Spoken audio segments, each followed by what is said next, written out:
আপনারা জানেন দীর্ঘদিন ঢাকা আরিচা মহাসড়কে বিভিন্ন ধরনের ডাকাতি, ছিনতাই এবং মুক্তিপণ আদায়, অপহরণ এ ধরনের ঘটনা ঘটে আসছিল।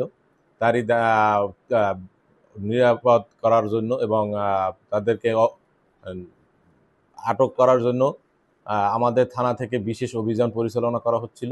তারই ধারাবাহিকতায় গতকালকের ২/১০/২৫ তারিখ দুপুর অনুমান আড়াই ঘটিকার সময় বাতুলি ইফাত আদা ময়দা সুজি কারখানার সামনে থেকে এসআই কাউসারের নেতৃত্বে সঙ্গীয় ফোর্সসহ একটি প্রাইভেট কার এবং ৫ জন ডাকাতকে গ্রেপ্তার করা হয়। ডাকাতদের স্বীকারোক্তি মোতাবেক তারা স্বীকার করে যে তারা এই এলাকায় ডাকাতির জন্য এসেছিল।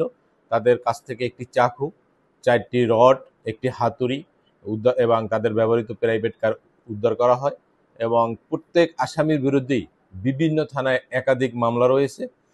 তারা দীর্ঘদিন এই অত্র এলাকা শহর সাভার, আশুলিয়ায় ডাকাতি, ছিনতাই এবং অপহরণপূর্বক মুক্তিপণ আদায়ের কাজে অপকর্মের সাথে জড়িত ছিল।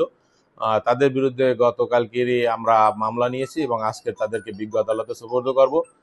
তাদের কাছ থেকে আরও কিছু তথ্য এবং তাদের সহযোগী আসামিদের গ্রেপ্তারের জন্য আমরা তাদেরকে ৭ দিনের রিমান্ডের আবেদন করছি। তাদের এখন প্রাথমিক জিজ্ঞাসাবাদে তারা এখন পর্যন্ত কোনো স্বীকারোক্তি দেয়নি এই সংক্রান্তে। এই জন্য তাদেরকে পুনরায় রিমান্ডে আনা হবে এবং জিজ্ঞাসাবাদ করা হবে।